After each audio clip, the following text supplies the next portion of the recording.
Hypothyroidism வந்த பிறகு ஸ்கின்ல நிறைய ப்ராப்ளம்ஸ் இருந்தது. அந்த ஸ்கின் ப்ராப்ளம் எல்லாம் நீக்கினது வந்து திருத்தணி முருகன் கோவில்ல தான்.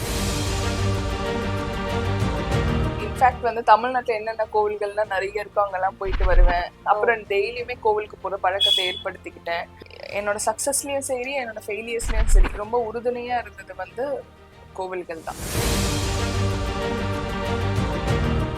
நீங்க முருகன் கிட்ட குழந்தையாவே கேட்டீங்கனாலே அவர் கொடுத்துருவாருங்க. அவர்கிட்ட வந்து நீங்க மந்திரம் படிக்கணும், அப்புறம் அழுது புரளணும், இப்படி எல்லாம் கிடையாது. என்ன ஒண்ணுன்னா நம்ம மனசு கஷ்டத்தை யாருக்கிட்ட சொல்ல முடியாது, அதனால அவர்கிட்டதான் சொல்ல முடியும்னு அழுவுறோம். மந்திரம் வந்து கூடுதல் பலம் கொடுக்கும்.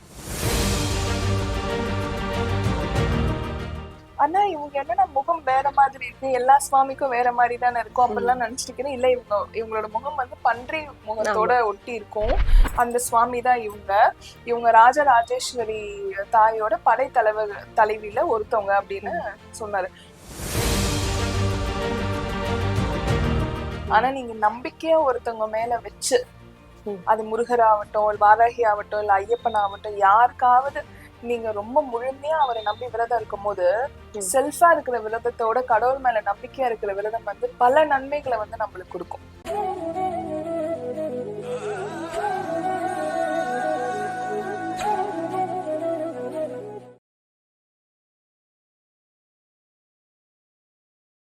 வணக்கம். சமீப காலத்துல தன்னோட ஆன்மீக கருத்துக்களை பகிர்ந்துகிட்டு முருகருக்கு மேல உள்ள காதல ரொம்பவே அழகா சொல்லிட்டு இருக்க நடிகை சரண்யா மேம் தான் வந்திருக்காங்க. வணக்கம் மேம். வணக்கம். சோ திடீர்னு உங்களுக்கு வந்து இந்த முருகர் மேல நாட்டம் ஏற்பட்டதன் காரணம் என்ன? சின்ன வயசுல இருந்தே முருகன் கோவிலுக்கு போறது உண்டுங்க. இன்னைக்கு நேத்துல இல்ல, குட்டி வயசுல இருந்தே. ஏன்னா வடபழனி, நான் பிறந்து வளர்ந்தது எல்லாமே கோடம்பாக்கம் சரௌண்டிங் தான். சோ வடபழனின்றது ரொம்ப நியர்பை எங்களுக்கு. அதனால அங்கதான் பிரசித்தி பெற்ற வடபழனி முருகன் கோவிலும் இருக்கிறதுனால வார வாரம் கூட்டிட்டு போயிடுவாங்க. அதனால அப்பத்துல இருந்தே இருந்தது. ஆனா அது ரொம்ப ஈடுபாடோட அதிகமா சுவாமி கும்பிட ஆரம்பிச்சது வந்து திருத்தணிக்கு போன பிறகுதான். சோ வந்து அதே மாதிரி வந்து ஸ்கின் ப்ராப்ளம் உங்களுக்கு நிறைய இருந்தது. அப்ப வந்து நீங்களும் வந்து நிறைய பேருக்கு ரெக்கமெண்ட் பண்றீங்க இல்லையா? திருத்தணி கோவிலுக்கு நம்ம போயிட்டு வரும்போது இந்த ஸ்கின் ப்ராப்ளம் எல்லாமே வந்து குணமாக ஆரம்பிக்கும் அப்படின்னு. இதுக்கு என்ன மேம் காரணம்? அதாவது திருத்தணி கோவில்ல நம்மளோட ஸ்கின்ல என்னென்னலாம் ப்ராப்ளம்ஸ் இருக்கும். அதாவது வாசுகின்னு சொல்லிட்டு ஒரு நாகம் இருக்குங்க. பார்க்கடலை கடைந்த அந்த அமுதத்தை கொடுத்த அந்த நாகத்துக்கு வந்து இந்த பார்க்கடலை கடைந்த என்ன ஆயிடுச்சா, அந்த 2 சைடுமே வந்து இழுப்பாங்க இல்லையா, அந்த பார்க்கடலை தேவர்களும் அசுரர்களும். இப்ப என்ன ஆயிடுச்சா, அவங்க ஸ்கின் ஃபுல்லா ரேஷஸ் வந்துருச்சான். ஃபுல்லாவே அவங்க ஸ்கின் ஃபுல்லா தழும்பாயிடுச்சான். அப்ப அவங்க வந்து தியானம் செஞ்சு வேண்டின ஒரு கோவில் வந்து திருத்தணி முருகன் ஐயன் கோவில். அவங்களுக்கு வந்து அந்த ஸ்கின் ப்ராப்ளம், அவங்க உடம்புல என்னென்ன தழும்பெல்லாம் இருந்ததோ எல்லாமே வந்து அந்த சர்பத்துக்கு வந்து சரியானதுனால வாசுகி தாய்க்கு நமக்கு எல்லாருக்குமே சரியாகும்ன்றது ஒரு ஐதீகம். அந்த ஐதீகத்தினாலதான் வந்து எல்லாருமே திருத்தணி கோவில் வந்து ஸ்கின் ப்ராப்ளத்துக்காக வந்து போவாங்க. பட் எனக்கு அங்க போய் கண்டிப்பா ஸ்கின் ப்ராப்ளம் சரியானதுனால அது உறுதிதம். இப்ப உங்களுக்கு எல்லாருக்குமே வந்து ஒரு பர்சன் வந்து தேவைப்படுது இல்ல, உண்மை தன்மை சொல்லுங்க அப்படின்னு சொல்லுவாங்க. நானே ஒரு உண்மை தன்மையான ஒரு ஆள். ஏன்னா ஹைப்போதைராய்டிசம் வந்த பிறகு ஸ்கின்ல நிறைய ப்ராப்ளம்ஸ் இருந்தது. அந்த ஸ்கின் ப்ராப்ளம் எல்லாம் நீக்கினது வந்து திருத்தணி முருகன் கோவில்ல தாங்க. இதானா எல்லாருக்குமே எல்லாம் இந்த மிராக்கிள் நடக்காது இல்லையா? முருகரை வந்து ரொம்பவுமே பக்தியோட கும்பிடுறவங்க, முழுசா நம்பிக்கை வச்சிருந்தவங்க. நீங்க சொல்றது கரெக்ட் தான். இப்போ நீங்க சொன்ன மாதிரி எல்லாருக்குமே நடக்காதுன்னு, எல்லாருக்குமே நடக்கும். ஆனா என்னன்னா நிறைய பேருக்கு நம்பிக்கை இருக்காது. ஒரு டவுட்லயே சுவாமி கும்பிட்டுட்டே இருப்பாங்க. அப்படி டவுட்லயே சுவாமி கும்பிட்டுட்டு இருந்தா நடக்காது. எனக்கு இப்படி ஆயிடுச்சு, முழுமையா நீ மட்டும் தான் எல்லாமே என்ன காப்பாத்தணும் அப்படின்னு நினைச்சாங்கன்னா கண்டிப்பா நடக்கும். ஆனா இதுக்கு முன்னாடி எல்லாம் உங்களுக்கு வந்து இந்த ஆன்மீகத்தை பத்தின சிந்தனைகள் எப்படி இருக்கும் மேம்? நம்புவீங்களா, நம்ப மாட்டீங்களா? இந்த ஜோதிடம், மாந்திரிகம் இதெல்லாம் பத்தி? நான் ஒண்ணுமே இல்லாத காலத்துலங்க, எனக்கு பினான்சியல் ஸ்ட்ரகிள் ஆகட்டும், இன்ஃபீரியர் காம்ப்ளெக்ஸ்ல இருக்கும்போது ஆகட்டும், வீட்லயே உட்கார்ந்து அந்த டைம்ல எல்லாம் ஃபுல்லா நான் பாக்குறது கேக்குறது எல்லாம் ஆன்மீகம் சார்ந்துதான் இருக்கும். ஒரு தடவை கூட எனக்கு கோவம் வந்தது கிடையாது. ஏன் லைஃப் இப்படி ஆயிடுச்சு அப்படிலாம் கிடையாது. நான் நிறைய கோவில்களுக்கு போவேன். இன்ஃபேக்ட் வந்து தமிழ்நாட்டுல என்னென்ன கோவில்கள்லாம் நிறைய இருக்கோ அங்கெல்லாம் போயிட்டு வருவேன். அப்புறம் டெய்லியுமே கோவிலுக்கு போற பழக்கத்தை ஏற்படுத்திக்கிட்டேன். ஈவினிங் ஒரு 4:30 ஆயிடுச்சுன்னா என்ன ஒரு கோவிலுக்கு போயிட்டு வந்துருவேன். சோ எனக்கு நிம்மதி தந்தது எல்லாமே கோவில்கள் தான். அதனால திடீர்னு இப்போ இன்னைக்கு சாமி கும்பிட்டு இன்னைக்குதான் நான் வந்து பார்த்த ஆள் கிடையாது. என்னோட சக்சஸ்லயும் சரி என்னோட ஃபெயிலியர்ஸ்லயும் சரி ரொம்ப உறுதுணையா இருந்தது வந்து கோவில்கள் தான். ஓகே. சோ வந்து உங்களுக்கு வந்து முருகர் கூட பர்சனல் கனெக்ட் இருக்க மாதிரி வேற ஏதாவது கடவுள் கிட்ட கூட நீங்க ஏதாவது ஒரு விஷயங்கள் கேட்டு அது நடந்திருக்கா?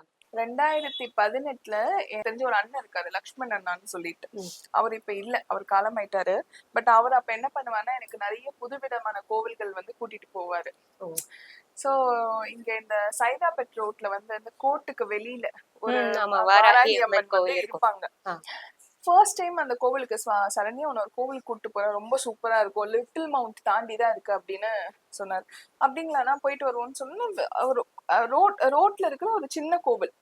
இப்ப வந்து அது பயங்கரமா பிரசித்தி பெற்று வெளியில நிறைய கடைகள் வந்தது. 2018 எல்லாம் அப்படி இருக்காது, சின்ன கோவிலா இருந்தது. ஒரு குருக்கள் இருப்பாங்க. அப்புறம் போனோன்னு ஆனா இவங்க என்னன்னா முகம் வேற மாதிரி இருக்கு, எல்லா சுவாமிக்கும் வேற மாதிரி தானே இருக்கும் அப்படிலாம் நினைச்சிருக்கேன். இல்ல, இவங்களோட முகம் வந்து பன்றி முகத்தோட ஒட்டி இருக்கும். அந்த சுவாமி தான் இவங்க ராஜராஜேஸ்வரி தாயோட தலைவியில ஒருத்தவங்க அப்படின்னு சொன்னாரு. அப்படிங்களாண்ணா அப்படின்னு கேட்டுட்டு சும்மா சுவாமி கும்பிட்டுட்டு வந்தாச்சு. எப்பவுமே போற மாதிரி ஒரு கோவிலுக்கு போயிட்டு வந்தாச்சு. திருப்பியும் இன்னொரு தடவை அவர் சொன்னாரு, இன்னொரு வாட்டி போயிட்டு வரலாமா சரண்யா? அப்புறம் அவங்களுக்கு மாதுளை பழம் ரொம்ப பிடிக்கும்னு சொன்னாங்க. அதெல்லாம் எடுத்துட்டு போய் கொடுத்தேன். 3வது வாட்டி போகும்போது தாங்க என்ன அறியாம ரொம்ப நேரம் அழுதுட்டு இருந்தேன் அவங்க கிட்ட. ஏதோ எனக்கு சலனம் என் மனசுல. அப்போ யார்கிட்ட போய் அழுதுன்னு தெரியாம அவங்க கிட்ட அழுதோன்னு எனக்கு ஒரு போட்டோ, செவ்வாழை இதெல்லாம் ஒருத்தவங்க வந்து கொடுத்தாங்க அந்த கோவில்ல. ஆமா, அந்த கோவில்ல ரொம்ப சந்தோஷமா இருந்தது. அப்ப பிற்காலத்துல வாராகியோட நிறைய பேர் வந்து அவங்களுக்கு தெரியப்படுத்தி நிறைய பேர் சுவாமி கும்பிடுறாங்க. ஆனா எனக்கு இப்படி தெரிய வந்தது இவங்க இப்படிதான். அப்புறம் இப்பவும் எங்க வீட்டுல வாராகி அம்மனோட போட்டோ இருக்கு, சுவாமி ரூம்லயும் வாராகி அம்மனோட போட்டோ எங்களோட ஸ்டுடியோலயுமே இருக்கு. இப்ப அவங்கள சேவிக்கிறது. அப்புறம் தஞ்சாவூருக்கு போகும்போது இது வரைக்கும் தஞ்சாவூர்ல வாராகி அம்மனோட சந்நிதி இருக்குன்னு கூட தெரியாது ஃபர்ஸ்ட் டைம் போகும்போது. ஆனா இப்போ ரீசெண்டா போகும்போது இதுக்காகவே வாராகி அம்மனுக்காகவே போய் நான் பாத்துட்டு வந்தேன். அவங்க சன்னதிலாம். இது மாதிரி வந்து நீங்க சொல்றீங்க இல்லையா, முருகர், வாராகி இந்த மாதிரி எல்லா கடவுளுமே இருக்காங்க. சில பேர் எல்லா கடவுளுமே ஜெனரலா கும்பிடுவாங்க, கடவுளே எல்லாரும் நல்லா இருக்கணும், நான் நல்லா இருக்கணும் அப்படின்னு. ஆனா வந்து இந்த மாதிரி நம்ம ஸ்பெசிபிக்கா ஒரு கடவுள் சொல்றோம் இல்லையா, இது வந்து அந்த கடவுள் தான் நம்மள சூஸ் பண்றாரு அப்படின்ற மாதிரி சொல்றாங்க இல்லையா, இதை எப்படி நீங்க பாக்குறீங்க? ஆக்சுவலா இப்ப முருகரை நீங்க கும்பிடுறீங்கன்னா முருகர் உங்களை சூஸ் பண்ணிருக்காரு, அதனாலதான் நீங்க வந்து அவரோட பக்தையா வந்திருக்கீங்க அப்படின்லாம் சொல்றாங்க இல்லையா, இதை எப்படி பாக்குறீங்க? நம்ம வந்து ஏதோ ஒரு பூர்வ ஜென்ம கர்மானால எங்கேயோ ஒரு இடத்துல அவர் கூட கனெக்ட் ஆயிருப்போம், ஒரு தெய்வத்தோட கனெக்ட் ஆயிருப்போம். நம்ம பூர்வ குடிகளோ இல்ல நம்ம செஞ்ச வேலையோ இல்ல நம்ம செஞ்ச நல்ல நல்ல விஷயங்களோ ஏதோ ஒண்ணு கனெக்ட் ஆயிருக்கும். மேபி பல ஜென்மங்கள் கடந்து இப்போ அந்த கனெக்ஷன் வருதுன்ற போது அது உண்மையாதான் தோணுது. எனக்கு திருத்தணி வந்து அப்படிப்பட்ட ஸ்தலம் தான். நான் எப்ப போனாலும் நான் என்னமோ எங்கேயோ ரொம்ப எத்தனையோ ஜென்மம் முன்னாடி அங்க விளக்கேத்தி சாமி கும்பிட்டுட்டே இருந்த மாதிரி இருக்கும். எப்ப போனாலுமே வந்து புது இடத்துக்கு போற ஒரு இதுவே தோணாது. எங்க வீட்டுக்கு நாங்க போற ஒரு முதல் டைம் போகும்போதும் அப்படிதான் இருந்தது இப்போ வரைக்குமே. ஆனா எப்ப முருகரை பார்த்தாலுமே வந்து ஏதோ புது அலங்காரத்துல இருக்க மாதிரி இருப்பாரு. சில பேருக்கு வந்து இப்ப நான் தான் முருகரை நிறைய வாட்டி பாத்துட்டேன்ல அப்படின்னு தோணாது, எப்ப பார்த்தாலும் பாத்துட்டே இருக்க மாதிரி தான் இருப்பாரு. That's so sweet. And நீங்க சொல்லுங்க மேம், இந்த வந்து கடவுளுக்காக வந்து விரதம் இருக்காங்க, நீங்களும் ஆக்சுவலா மொட்டை அடிச்சு அந்த அழகு குத்துறது எல்லாமே பண்ணிருக்கீங்க. அதே மாதிரி வந்து இந்த விரதம் எல்லாம் இருக்காங்க இல்லையா, இந்த ஒரு விஷயம் வந்து சரின்னு நினைக்கிறீங்களா? எப்படி நினைக்கிறீங்க? இந்த ஜெனரேஷனுக்கு அதெல்லாம் பண்ணலாமா, பண்ணக்கூடாதா? விரதம் இருக்கிறது ரொம்ப நல்லதுங்க. ஏன்னா விரதம் இருந்தாதான் நம்மளோட உடல் வந்து சுத்தமாகும். நீங்க டெய்லியுமே சாப்பிட்டு 365 நாள் சாப்பிடுறதுனால என்ன பயன் இருக்க போகுது? ஒண்ணும் இல்ல. நம்ம வந்து ஏதோ ஒரு கடவுளை நம்பி, நீங்க ஸ்பிரிச்சுவல்னு கிடையாது, நீங்க உங்களோட உடலுக்கு ஒரு அமைதி தேவைப்படுது, உங்க குடல் எல்லாம் சுத்தமாகணும், மனசெல்லாம் சுத்தமாகணும்னா செல்ஃபாவே ஒரு விரதத்துல வந்து இருக்கலாம். பட் நம்ம என்ன பண்றோம்னா செல்ஃபா விரதத்துல இருந்து அதை கடைபிடிக்க மாட்டோம். அதனால எதனா ஒரு கடவுள் பேரை சொல்லி நம்ம இருக்கோம். அப்படின்னா ஒரு கண்டிஷனோட, ஐயோ அந்த கடவுள் வந்து கண்ணு குத்திடுவாரு அப்படின்னு சொல்லிட்டு நம்ம இருப்போம். ஆனா நீங்க நம்பிக்கையா ஒருத்தவங்க மேல வச்சு, அது முருகர் ஆகட்டும், வாராகி ஆகட்டும், இல்ல ஐயப்பன் ஆகட்டும், யாருக்காவது நீங்க ரொம்ப முழுமையா அவரை நம்பி விரதம் இருக்கும் போது செல்ஃபா இருக்கிற விரதத்தோட கடவுள் மேல நம்பிக்கையா இருக்கிற விரதம் வந்து பல நன்மைகளை வந்து நம்மளுக்கு கொடுக்கும். சோ நீங்க வந்து சொல்லிருக்கீங்க இல்லையா, அந்த பட்டர்ஃப்ளை, இந்த பட்டாம்பூச்சினாலே உங்களுக்கு வந்து ஒரு பாசிட்டிவ் வைப்ஸ், அது வந்து எப்போல இருந்து நீங்க இது வந்து கண்டுபிடிச்சீங்க மேம்? இந்த மாதிரி ஒரு விஷயம் பட்டாம்பூச்சி இருக்கு அப்படின்னா நமக்கு அது ஒரு பாசிட்டிவ் வைப்ஸ் அப்படின்றது. பட்டாம்பூச்சி எப்பவுமே பிடிக்குங்க. பட் ஆனா ஃபர்ஸ்ட் டைம் வந்து பட்டாம்பூச்சி ரொம்ப பிடிச்சது வந்து என்னோட குருநாதர் பரஞ்சோதி பாபா டெம்பிள்ல நான் இருக்கேன். யாருமே இல்ல. அங்க ஒரு 10 பேரு தான் இருந்திருப்பாங்க. நான் என்னோட குரு கிட்ட ரொம்ப ப்ரே பண்ணிட்டே இருந்தேன். உங்களை நான் பார்க்கணும், உங்களோட இது வந்து எனக்கு தெரியணும், பிரசன்ஸ் தெரியணும் அப்படின்னு சொன்னோன்னு ஒரு மஞ்சள் கலர்ல ஒரு பட்டாம்பூச்சி வந்தது. ஆக்சுவலா மஞ்சள் கலர் பட்டாம்பூச்சிக்கு நிறைய ஒரு பாசிட்டிவ் ஆன விஷயங்கள்லாம் இருக்கு. நீங்க கூகுள்ல தேடி பார்த்தாலே வரும். நான் நினைச்சேன் சரி இப்படி வந்துட்டு இப்படி போயிடுச்சு, அது ஒன்னும் பிரசன்ஸ் கிடையாது அப்படின்னு நினைச்சேன். ஆனா அந்த பிரேயர் முடிகிற கிட்டத்தட்ட ஒரு ½ இருக்கும். அந்த ½ என் பக்கத்திலேயே இருந்துகிட்டே இருந்தது. நீங்க நம்பவே மாட்டீங்க அத. என் பக்கத்திலேயேனா அந்த சுத்தி இருந்துகிட்டே இருக்கு. ½ இருக்கு. அந்த பிரேயர்லாம் முடிஞ்சிடுச்சு. எல்லாம் ஆர்த்தி எல்லாம் எடுத்து ஸ்லோகம்லாம் முடிச்சிட்ட பிறகு அதுக்கப்புறம் பார்த்தா அந்த பட்டாம்பூச்சி நிதானமா ஒரு 5 நிமிஷம் கழிச்சு போன பிறகுதான் எனக்கு பட்டாம்பூச்சி மேல இருக்கிற அந்த ஒரு வைப் வந்து ரொம்ப ஜாஸ்தியாச்சு. ஓகே, அப்ப இந்த பச்சைக்கு வந்து ஏதோ ஒரு தன்மை இருக்கு, இது வந்து நிறைய நல்ல விஷயங்களை கொண்டுட்டு வரும் அப்படின்னு சொல்லு. அப்ப என்னோட வாழ்க்கையில எங்கெங்கெல்லாம் எப்பெல்லாம் பட்டாம்பூச்சி வருதோ அப்பெல்லாம் நான் நினைச்சுப்பேன், சரி இன்னையோட டே வந்து நல்ல டேவா இருக்கும், இன்னைக்கு நம்ம ஒரு விஷயம் கத்து கொடுக்கும் அப்படின்னு சொல்லிட்டு. நான் நீங்க சொல்ல வர்றதுக்கு முன்னாடி என்ன நினைச்சேன்னா, இப்போ சித்தர்கள் எல்லாம் சில பேர் வந்து வழிபடுவாங்க இல்லையா, அந்த சித்தர்களை வந்து நான் உணரணும் அப்படின்னு இது மாதிரியே அந்த பக்தர்கள் வந்து கேட்கும் போது இந்த மாதிரி பட்சிகள் உருவத்துல அவங்க வந்து காட்சி அளிப்பாங்க அப்படின்னு சொல்லி. ஓகே, அது உண்மை. ஏன்னா அது எனக்கு ஏற்பட்டுச்சு, அது உண்மைதான். ஓகே, சோ இப்போ இந்த மாந்திரீகம் எல்லாம் பண்றாங்க இல்லையா மேம், நல்ல விஷயத்துக்கும் பண்றாங்க, இதே மாதிரி கெட்ட விஷயங்களுக்கும் பண்ணிட்டு இருக்காங்க. இந்த மாந்திரிகத்தை எல்லாம் வந்து நீங்க நம்புறீங்களா இல்லையா? உங்களோட கண்ணோட்டம் எப்படி இருக்கு? நல்ல விஷயத்துக்கும் சரி கெட்ட விஷயத்துக்கும் சரி, மாந்திரிகம்ன்றது அந்த டைம் செல்ஃப்னு சொல்றது ஒரு 10 நாளோ 20 நாளோ அப்படிதான் இருக்கும். பட் கடவுள் மேல நம்பிக்கை வச்சு வர்றது லைஃப் லாங் இருக்கும். என்னோட கருத்து இது. இப்போ நீங்க மாந்திரிகத்தை நம்பி ஒரு தாயத்தை போடுறீங்க அப்படின்னா அந்த தாயத்தை எவ்வளவு நாள் உங்களுக்கு நல்லது பண்ணும்? அவங்களே ஒரு செல்ஃப் கணக்கு சொல்லுவாங்க. 48 நாள் தான் இருக்கும், 2 மாசம் தான் இருக்கும், திருப்பி நீங்க வரணும்னு. ஆனா கடவுள் மேல நம்பிக்கை வச்சீங்கன்னா உங்க வாழ்நாள் முழுக்க நீங்க இறந்த பிறகு கூட உங்களோட ஆத்மா இந்த உலகத்துல பேசிட்டே இருப்பாங்க. இப்ப நான் கூட என் செயின்ல ஒரு சின்னதா ஒரு தாயத்தை வந்து வச்சிருக்கேன். பட் அந்த தாயத்தை ஃபுல்லாவே என்னன்னா நம்ம வள்ளிக்கு வந்து திருக்கல்யாணம் பண்ணுவாங்க நம்ம திருத்தணியில. அப்ப என்னன்னா அந்த ஹோமம் எல்லாம் முடிஞ்சு மை கொடுப்பாங்க. அப்புறம் அவரோட திருநீர் பிரசாதம், எங்களோட குருவோட திருநீர் பிரசாதம் இதெல்லாம் தான் உள்ள இருக்குமே தவிர்த்து மாந்திரிகம் பண்ணி ஏதோ வந்து நான் அந்த செயினும் போட்டுக்கல. எல்லாமே கோவில் பிரசாதத்தை வச்சு அதை நான் வந்து போட்டுக்கிட்டேன். ஓகே, சோ இப்ப வந்து நீங்க சொல்றீங்க அழகா, கடவுளை நம்பணும் அப்படின்னா வந்து நமக்கு நிரந்தரமான ஒரு இது இருக்கும் அப்படின்னு. சோ வந்து இப்போ கடவுளுக்கு வழிபட்டு இந்த மாதிரி காணிக்கைகள் எல்லாம் செலுத்துறாங்க இல்லையா, இந்த தங்கத்துல சிலை வைக்கிறேன் இல்ல நிறைய விஷயங்கள் பண்றாங்க.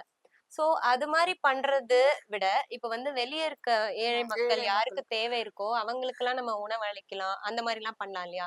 சோ இந்த விஷயத்த மக்கள் பண்ணாம இந்த ஒரு விஷயம் கடவுளுக்கு செலுத்துறதுலயே போறாங்க இல்லையா, இதை எப்படி நீங்க பாக்குறீங்க? ஏழை மக்களுக்கு செய்யறது நல்லதுதாங்க. 2 விஷயம் நீங்க பாக்கணும். ரொம்ப மிகப்பெரிய பணக்காரனா இருந்தாங்களா ஏழை மக்களுக்கும் செய்யணும், கடவுளுக்கும் செய்யணும். ஏன்னா கோவில் என்பது நம்ம வந்து ஒரு 60 வயசு 70 வயசோட முடிஞ்சிடும். அதுக்கப்புறம் வருங்கால சங்கதிக்கெல்லாம் எப்படி தெரியும்? நம்மளோட சிற்பக்கலையும் சரி, தங்கத்தால் செஞ்சு வச்சிருக்கோம், இது இருக்கு அது இருக்குன்னு எது பத்தியுமே நாலேஜே இருக்காது. அப்ப நம்ம அந்த உருவ வழிபாடு வந்து தங்கத்தால செய்து வைக்கிறது நல்லதுதான் வருங்கால சங்கதிகளுக்காக.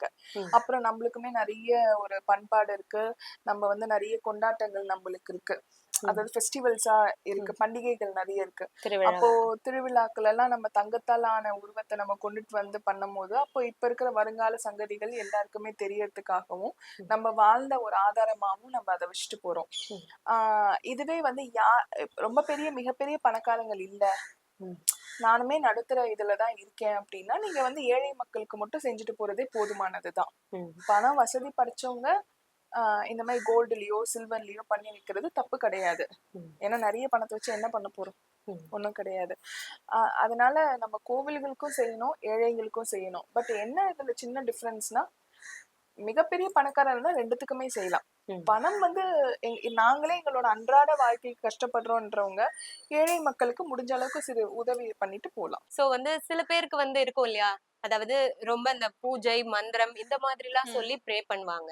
இன்னும் சில பேர் வந்து இப்ப நம்ம ஜாலியா ஃப்ரெண்ட்ஸ் கிட்ட பேசுற மாதிரி எனக்கு நீ இது பண்ணிடு, ஆமாமா. நான் உனக்கு அது பண்றேன், அந்த மாதிரி நம்ம ம். கிவ் அண்ட் டேக் பாலிசி மாதிரி பண்ணுவோம் இல்லையா? உங்களோட வேண்டுதல் வந்து எப்படி இருக்கும் மேம் ஆக்சுவலா? முருகன் கிட்ட குழந்தையாவே கேட்டீங்கனாலே அவர் கொடுத்துருவாருங்க. ஓகே. அவர்கிட்ட வந்து நீங்க மந்திரம் படிக்கணும், அப்புறம் அழுது புரளணும் இப்படிலாம் கிடையாது.